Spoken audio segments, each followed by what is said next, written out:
Amém. Amém. Queria fazer aqui uma indicação de uma literatura. O livro chama Igreja Simples. Uma igreja que quem estiver vendo pela internet, os irmãos aqui na igreja. Um livro muito bom, que fala um pouco da visão que nós estamos trabalhando, que nós estamos tentando, na verdade, trabalhar. Chegou, eu estava lendo ele por livro digital, né? Aí chegou o Dia dos Pais, aí eu cantei a Dona Penca, e aí ela comprou Dia dos Pais, ganhei de presentão aí. Ganhei ele e ganhei um comentário bíblico do livro de João, do reverendo Antônio Dias Lopes, que é um homem que é referência aí no Brasil. E aí o livro é muito bom, todos os dois, então eu estou muito feliz. Queria lembrar vocês que nós estamos trabalhando uma série de sermões que nós demos o nome de Heróis da Fé. Hoje eu quero trabalhar uma heroína. Eu queria que todas as vezes que fosse mulher, que uma mulher pregasse aqui para nós. Porém, hoje aconteceu de cair no meu dia na escala de pregação e que o sermão que eu ia pregar não estava legal. E aí Deus colocou no meu coração de falar sobre a vida de Ana.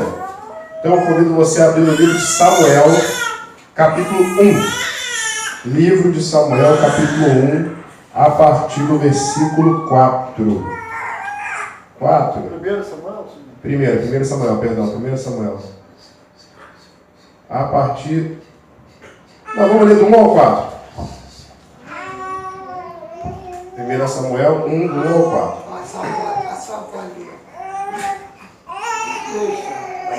Vamos lá. Vamos lá, gente. Houve um homem de Ramathaim. A tradução que eu li a primeira vez está pequenininha aqui. Perdão. Vamos lá, de novo. Houve um homem de Ramathaim Zofim, da região montanhosa de Efraim, cujo nome era Eucana, filho de Jeroão, filho de Eliú, filho de Tou, filho de Zuf, o Efraimita.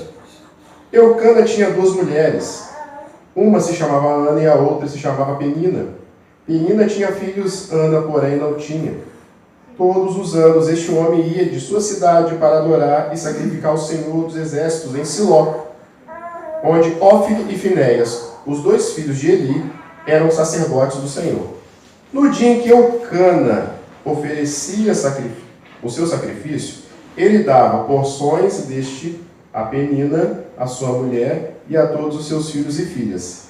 A Ana, porém, dava uma porção dobrada, porque ele a amava, mesmo que o Senhor a tivesse deixado estéril. Penina, sua rival, a provocava excessivamente para a irritar, porque o Senhor a tinha deixado sem filhos. Isso acontecia ano após ano. Todas as vezes que Ana ia à casa do Senhor, a outra a irritava. Por isso Ana se punha a chorar e não comia nada. Então Eucana, seu marido, lhe disse: Ana, por que você está chorando? E por que não quer comer?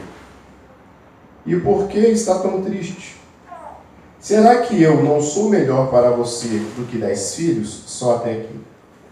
Senhor, nosso Deus e Pai Todo-Poderoso, pedimos que o Senhor possa falar através da minha vida, falar através do pregador. Pedimos assim em nome de Jesus. Amém. Irmãos, vamos falar da vida de Ana. A vida de Ana, ela trabalha muito as coisas que nós passamos nos dias de hoje. O que acontece? Normalmente, as pessoas, elas querem aquilo que elas não têm. Se uma mulher tem um cabelo liso, ela quer fazer relaxamento, quer fazer não sei o que, para o cabelo ficar com cacho. Se a mulher tem o cabelo com cacho, ela quer escovar para o cabelo ficar liso. Se a mulher é muito magra, ela quer pegar peso. Se a mulher tem peso, ela quer ficar magra. Deixa a criança sem medo. Não é verdade? E aqui eu dei exemplo só das mulheres, vamos falar dos homens. O cara compra um carro, mas fica de olho no outro. O carro nem saiu da embalagem ainda, já está pensando que daqui a 2 anos ele vai trocar em tal. Aí ele tem um carro, vê o colega passando com o outro e já fica com aquele negócio. O emprego, fulano que ganha mais. Então nós nunca estamos satisfeitos com aquilo que nós temos. A verdade é essa. Tem pessoas que ganham muito dinheiro. Elas ganham muito dinheiro. Mas elas não são felizes no amor. Tem pessoa que é feliz no amor, mas também não tem dinheiro. Tem a pessoa que tem tudo e é estéril.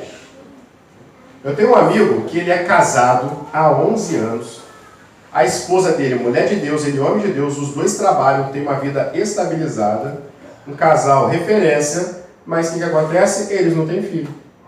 Mas talvez, se eles fossem olhar para outras realidades, eles vão falar assim, nossa Senhor, por que o fulano de tal tem a vida toda desorganizada e tem filho?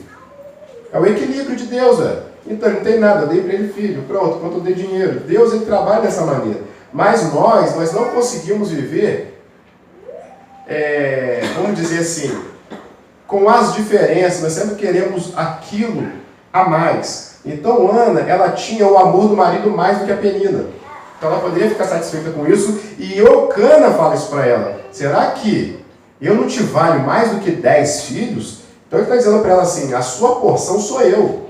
Já a Penina, a porção dela era os filhos. Ela se vangloriava nos filhos. Se nós pensarmos aqui que na antiguidade as mulheres que não tinham filhos eram vistas como mulheres, a Bíblia fala assim, seca. Olha só que palavra pesada. Mulher seca. A mulher que não tinha filho, ela era vista como amaldiçoada e etc, etc. Então, imagine só. Ele fala para ela assim, poxa, você com todos os seus problemas, eu te amo, eu te valorizo, e quando nós vamos oferecer ofertas a Deus, eu te dou o dobro. E aqui está um negócio interessante quando a gente fala de oferta. Olha a maneira que Eucana mostrava o amor dele por Ana. Dando a ela uma oferta maior para Deus. Olha só, hein? A gente, quando fala de oferta na igreja, as pessoas têm um tabu muito grande para falar de dinheiro na igreja. Mas a maneira de Eucana mostrar para Ana que ela era valorizada, era dar uma oferta dobrada em nome dela. Olha só. A gente vê como é que nós hoje, nós vemos completamente distorcido. Quando a pessoa dá muito dinheiro na igreja, o cara é doido. Mas Eucana mostrava o amor dele para ela, ele mostrava o seu amor para ela dessa maneira. Ele dava para ela uma oferta superior. A Bíblia fala aqui uma porção dobrada. Uma porção dobrada daquilo que ele dava para o resto da família. E aí Ana poderia ficar o quê? Satisfeita com isso.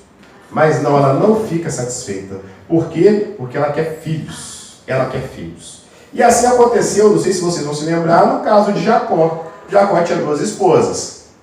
A Leia ou Lia, dependendo da tradução, dava filhos. Raquel, não. Mas Raquel tinha um amor. A Leia não tinha. E aí, tem um versículo que ela diz até, dai-me filhos se não morro. Por quê? Porque a mulher realmente que não tinha filhos nessa época, ela era um pouco vista como amaldiçoada. Mas a Raquel, ela tinha ali o amor do marido dela, que era Jacó. Mas ela não tinha os filhos. E acabava que a situação de Ana é muito parecida com a situação de Raquel. Ela queria dar filhos ao marido a qual ela amava. Ela queria deixar de ser amaldiçoada. E aqui eu quero trazer para a nossa realidade hoje. O que você quer de Deus? A Ana queria de Deus filhos. Mas e você? O que você quer? Você tem que pensar aí. Claro que você não vai falar para mim aqui. Mas o que você quer de Deus? Porque no final do sermão, você vai entender aonde nós vamos chegar quando nós formos concluir a ideia do texto. Aí a Bíblia vai dizer o seguinte, que certa vez Ana vai subir para o templo. O templo que a gente está falando aqui, gente, não é um templo físico, ainda era o tabernáculo. Aquele que Deus deu a Moisés as dinâmicas, vai fazer assim, vai fazer assado. Ele era um templo móvel, entendeu? Ele era um templo móvel. Ele era um templo que ele era montado. E aí, eles estavam com o tabernáculo em Siló. E aí eles vão para orar lá em Siló. Quando chega lá, quem que são os homens que fazem a oferta? Hófni e Finéias, que são filhos de Eli, o sumo sacerdote naquela época. Então o que vai acontecer? Eli, ele vai estar dentro lá do templo, né? Vamos chamar aqui o tabernáculo de templo, ele vai estar lá dentro do templo. E Ana, de repente, vai começar a orar. Só que ela vai orar com tanta intensidade que ela começa a chorar. E as lágrimas começam a jorrar dos seus olhos. E aí Ana vai se lamentando, ela vai orando, ela vai clamando a Deus. Só que ela vai clamando a Deus de uma maneira interessante. A Bíblia fala que ela não soltava sons, mas a sua boca fazia mímica. E quando ele viu aquela mulher chorando com a boca fazendo mímica, ele achou que ela estava bêbada. E ele disse para ela: mulher, o que você faz aqui embriagada na presença do Senhor? Está maluca? E aí ela chega: não, meu Senhor, a sua serva sofre. E aí, olha que interessante, ela faz uma promessa ao Senhor. Ela fala ao Senhor o seguinte: Senhor, o que eu quero, na verdade, não é competir com Penina. O que eu quero é que o Senhor tire de mim essa maldição. Eu não quero que as pessoas olhem para mim e falem: olha lá a mulher amaldiçoada, olha lá a mulher estéril, olha lá a mulher que Deus secou. Porque eles tinham no passado essa ideia de que não havia essa culpa do diabo. A ideia de diabo nesse período aqui, a gente chama de dicotomia. Não sei se seria dicotomia a palavra, mas é quando tem só dois polos. Hoje nós vivemos com essa ideia de dois polos, Deus e diabo, mas nessa época não. Eles atribuíam tanto a bênção quanto a maldição a Deus. Estão entendendo? Então, para eles, tanto a bênção quanto a maldição vinha de Deus. E aí o que acontece? Para vocês terem ideia, tem um homem que está, não sei se é cego ou aleijado, acho que é cego. E os discípulos perguntam para Jesus: o que fez esse homem para nascer cego? Quem pecou? Ele ou os pais? Porque eles tinham essa ideia de que a maldição também vinha de Deus. E aí aquela mulher queria deixar de ser essa mulher amaldiçoada, essa mulher que... E aí é interessante, a oração dela revela isso. Por isso que eu disse para você começar a colocar na sua mente o que você queria com Deus. Porque você quer com Deus para quê? É para a sua glória? É para te exaltar? É para te deixar feliz? O que você quer? Porque, na verdade, na oração de Ana, ela vai dizer o seguinte: Senhor, se o Senhor me der um filho, eu te devolvo. Olha que interessante. Se o Senhor me der um filho, eu te devolvo. E aí, quando Eli está conversando com ela, perguntando se ela está embriagada, e ela fala para Eli a condição dela, que ela está sofrendo, que ela estava reclamando a Deus, ele diz para ela: o Senhor vai te conceder o seu desejo. E naquele momento, aquela mulher já desce grávida. A única coisa que faltava era a semente do marido. E aí a Bíblia fala: e Eucana conheceu a Ana. Conheceu aqui quer dizer copular. Quando ela continua confuso, copular, eles tiveram uma relação sexual. Então, a Bíblia, quando fala conhecer, está falando disso. Eles dormiram juntos naquela noite. E aí, naquele momento em que eles dormem juntos, aquela gravidez que já estava espiritualmente gerada na barriga dela se torna fisicamente gerada. E o que nós tiramos de tão interessante na vida de Ana? É que Ana, ela representa a nossa realidade.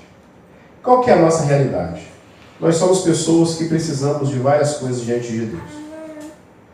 Só que Deus precisava de um homem. Deus precisava de alguém. E Ele encontrou uma pessoa que precisava de um milagre.